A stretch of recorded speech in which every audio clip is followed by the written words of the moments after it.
This is the Southwest Outdoors Report, powered by your Texas Chevy dealer.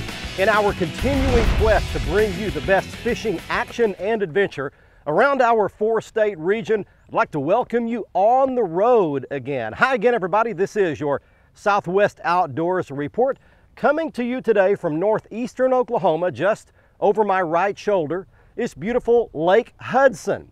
This will be my first trip to Lake Hudson. I can't believe I've never been here before in all the years I fished around the region. On today's show, we'll experience some of the largemouth bass, maybe white bass fishing that Lake Hudson has to offer. This is a beautiful lake located on the Grand River, just below Grand Lake and just above Fort Gibson Reservoir.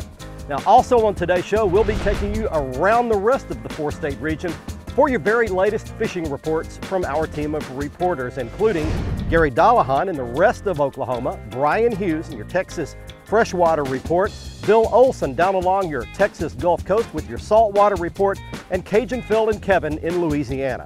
Also this week on Barry's Reel Fishing, we'll be taking you all the way up to the state of Alaska for some silver salmon fishing, and on the big catch of the week, we'll show you a big largemouth bass caught by a little kid. But first, here's Heather with all the information you'll need for your weekend fishing trip on the Chevy Weekend Planner. A check of the Salinar tables indicates that the best times for fishing this weekend will begin early in the morning, just before sunrise, and again in the evenings around sunset. Look for the sun to rise at 7:22 a.m. and set at 7:10 p.m. Evenings will feature a waning moon, about 33% visible. If you're in East Texas, be sure to check out the Texas Bass Classic taking place this weekend at Lake Conroe. The event benefits the Texas Parks and Wildlife Department Youth Outdoor Recreation Programs.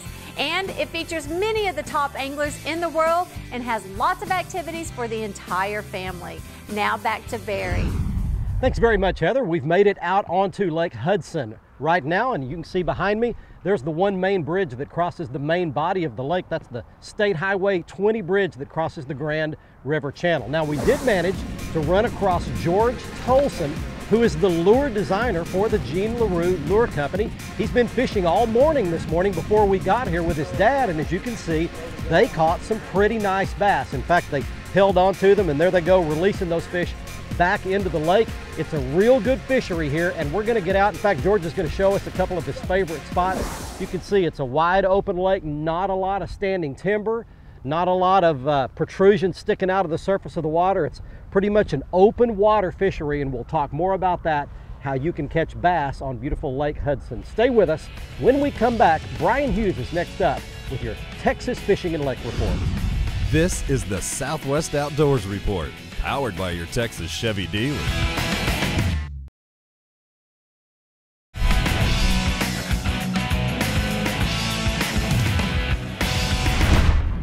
There's one. Not very big, but something to get it going. Little fat largemouth bass. All right, come aboard, buddy. All right, everybody, welcome back. You're on your Southwest Outdoors Report today, coming to you from beautiful Lake Hudson in northeastern Oklahoma. Kind of catch a few largemouth bass today. One of the hottest methods that all the locals are catching their fish on here in this past spring and summer has been a little swivel football headed Jean LaRue jig and a biffle bug trailer. The head and the hook are actually connected together by a little swivel mechanism there, and it lets that thing swivel back and forth very freely. And what I'm doing right now is throwing it out there and kind of bumping it along the bottom, slow reeling it in. You can see here behind me, we're not fishing near the shoreline, we're offshore. And from what I've seen here at Lake Hudson, a lot of the cover and structure is back off the shoreline. It's about 30 to 60 feet deep in the Grand River Channel, and a lot of the flats that you'll be fishing here are 6 to 10 feet deep. So be prepared to fish offshore, fish a crankbait, fish something that you can cover a lot of water with. All right, let's move along back to Texas right now and check in with Brian Hughes on your Lone Star Lakes.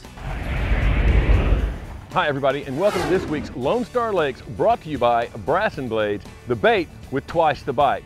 Now, it is officially fall in Texas, and the bass bite has taken off across our state, including Lake Bob Sandlin, Cedar Creek, and Conroe, where many of the top anglers are going to be fishing the Texas Bass Classic this weekend.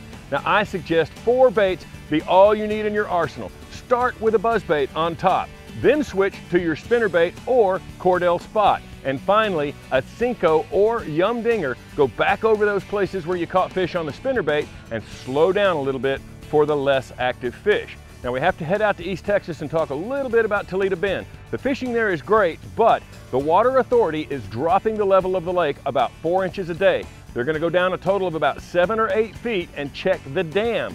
There was work done there a few years ago and they have to drop the water to check that. If everything's okay, they'll let it fill back up. If they need to do work, they may drop it another 3 or 4 feet to about 10 feet low. Now this affects you in that the bass are not going to be quite as shallow as you may expect them to be. So fish out on the second break line off main lake points and creek channels with the same baits we mentioned earlier. Crappie in the brush about 15 to 20 feet deep on Toledo Bend. That's this week's Lone Star Lakes, brought to you by Brass and Blades. Now let's check in with Mr. Bill Olson. He's on the coast. Hi folks, Texas Outdoors Journal brings you this week's report. For the very best monthly coastal and inland fishing information, plus year-round hunting tips, check out our award-winning magazine. TOJ's October issue is now available on newsstands with its fall fishing roundup and annual statewide hunting forecast, or subscribe at the website on the screen. Well, we've finally reached that month all coastal anglers look forward to. This weekend is the first weekend in October, and water temperatures continue a slow fall. Winds remain light, and fishing is only going to improve over the coming weeks.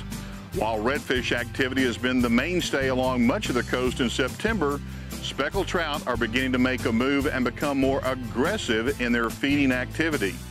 On the upper coast, anglers will want to watch for any cool front to help push some bait out of the marsh areas. Bird activity is beginning to pick up in Sabine, Trinity, Galveston, and both east and west Matagorda Bays. Live shrimp fished under an Alameda rattling cork or soft plastics on a 1/4 ounce jig head will produce. Anglers will also want to keep an eye peeled for slicks popping up early and late while fishing shallow mid-coast shorelines. During the middle of the day, in slightly deeper water, trout may form slicks while feasting on shrimp and other bait. On the lower coast, specks continue to be active on Gaswell Flats, with South Bay a hotspot for snook. This weekend, Saturday has a single tide schedule of 1 high and 1 low tide. This Sunday has a double tide schedule of 2 high and 2 low tides. I'm Bill Olson, and I'll see you on the coast. There's one. Ah, big jump. All right, I hooked one of them. Good jump, man. That one swallowed a little swimtail grub right here on a spinning rod. And there's one more. All right, good lake for bass fishing right here at Lake Hudson, and that one swallowed it. I'll have to do a little bit of surgery to get that one loose, but there you go, just a little chunk right there. All right, stay with us. We are coming back. Gary Dallahan has your report on the rest of the fishing in the rest of the state of Oklahoma on the Sooner Beach. Still got lots of good stuff left from Lake Hudson. Stay with us. We will return. The Southwest Outdoors Report, powered by your Texas Chevy dealers, is brought to you by Nitro Performance Bass Boats. Fish your best in a Nitro. By Stren, the standard of dependability. By Costa Sunglasses, see what's out there. And by Motor Guide, never stop.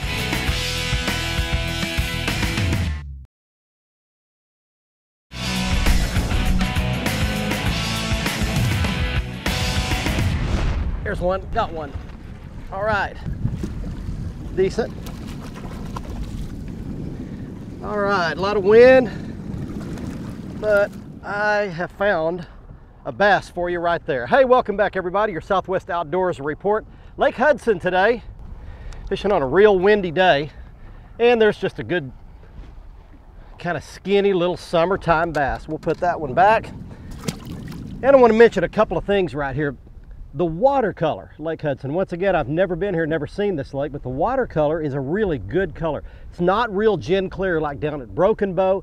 It's not muddy like some of the lakes in Oklahoma. It's just a good kind of a stained color. I can see down about 2 feet, kind of a greenish brown color.